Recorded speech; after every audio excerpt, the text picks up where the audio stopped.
Additional SP Shweta Srivastava के इकलौते बेटे की एक्सीडेंट में हुई मौत। नमस्कार, आप देख रहे हैं यू न्यूज लाइव 24। मैं हूं आपके साथ पलक शर्मा। आइए नजर डालते हैं खबर की ओर। एडिशनल एसपी के बेटे को एसयूवी से रौंदने वाले 2 आरोपी गिरफ्तार। पुलिस ने सार्थक सिंह और देवश्री वर्मा को गिरफ्तार किया। गैर इरादतन हत्या के मामले में हुई गिरफ्तारी दोनों को पुलिस लेगी रिमांड पर। आरोपी सार्थक एमआईटी यूनिवर्सिटी में बीबीए का छात्र है। देवश्री वर्मा इंजीनियरिंग का छात्र है। पुलिस ने सफेद कलर की एसयूवी यूपी 32 NT 6669 बरामद कर ली है। एसयूवी कानपुर के ज्वेलर अंशुल वर्मा की है। आरोपी देवश्री के चाचा है अंशुल वर्मा। G20 रोड पर सुबह एसयूवी से रेस लगा रहे थे आरोपी। सीसीटीवी फुटेज से एसयूवी और आरोपियों की हुई पहचान। सार्थक के पिता रविंद्र सिंह उर्फ पप्पू बाराबंकी रामनगर से सपा से जिला पंचायत सदस्य रह चुके हैं। एडिशनल एसपी श्वेता श्रीवास्तव के इकलौते बेटे के एक्सीडेंट में हुई मौत। 2 लोगों की गिरफ्तारी हुई है। क्या बताया आरोपियों ने, किस वजह से उतनी तेज रफ्तार में गाड़ी चला रहे थे, सीक्वेंस ऑफ इवेंट क्या था?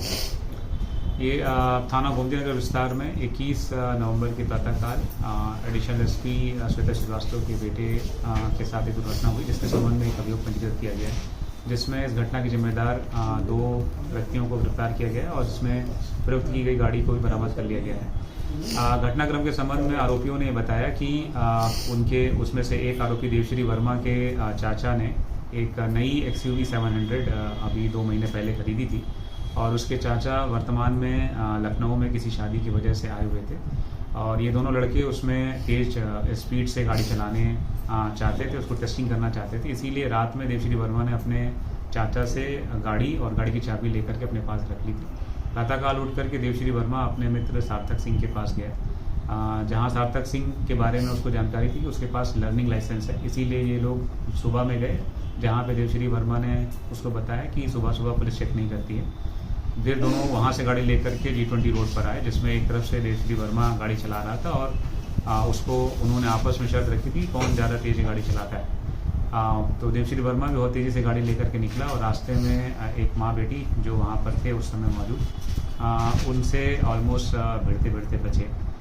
पुनः जब वापस में G20 रोड पे वापस आ रहे थे, तब गाड़ी की स्टीयरिंग देवश्री वर्मा से सार्थक सिंह ने ले ली और फिर उसको देवश्री वर्मा भी उकसाते रहे कि तुम मेरा रिकॉर्ड नहीं तोड़ पाओगे। इस तरीके से तेज़ी से गाड़ी चलाते हुए जब ये वहाँ घटनास्थल पर पहुँचे तो मृतक के सामने उन्होंने उसके, चूँकि अनियंत्रित तरीके से गाड़ी चला रहे थे, उन्होंने फुटपाथ पर चलने वाले मृतक के ऊपर ये गाड़ी चढ़ा दी और जिसकी वजह से दुर्घटना हो गई। ये घटनाक्रम। सर, लखनऊ पुलिस का इसको लेकर के एक अभियान भी चलाया जा रहा है, क्योंकि वहाँ पे जो रोड है अक्सर देखा जाता है कि बाइकर्स फर्राटा करते हैं।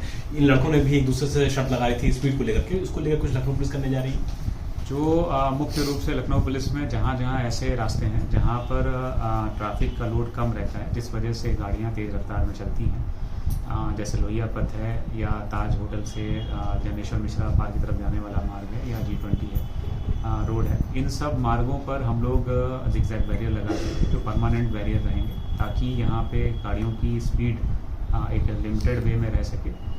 ये हम अभी ये परमानेंट करने जा रहे हैं। साथ ही में जो तेज़ रफ्तार में गाड़ियाँ चलाते हैं उनकी गिरफ्तारी या उनकी गाड़ियों की सीज करने के लिए जिस समय विशेषकर से ये कार्यक्रम सुबह के समय होता है, तो उस समय विशेष टीमें गठित करके ऐसी गाड़ियों के खिलाफ कार्रवाई करेंगे और साथ ही जो लोग साइलेंसर लगा करके गाड़ियाँ चलाते हैं उनके लिए भी हम लोग विशेष अभियान चलाएंगे और उन सभी गाड़ियों को जिनमें साइलेंसर से अलग ज़्यादा आवाज़ आती है तो उन गाड़ियों को भी सीज करेंगे। आखिरी सवाल सर, क्या जो आरोपी है सार्थक सिंह, इसके पिता ने पहचान छुपाने की कोशिश की, गाड़ी छुपाने की कोशिश की और ये भी बोल दिया क्या कि सार्थक नाम का उनका तो कोई बेटा ही नहीं है? जो सार्थक सिंह इसमें मुख्य आरोपी है, जो गाड़ी उस समय चला रहा था जब दुर्घटना हुई, इन लोगों ने घर में जाकर के अपने परिवारीजनों से, विशेषकर अपने पिता से बातें बताई, तो उनके पिता ने इस गाड़ी को धुलवा करके इसको छुपाने का प्रयास किया।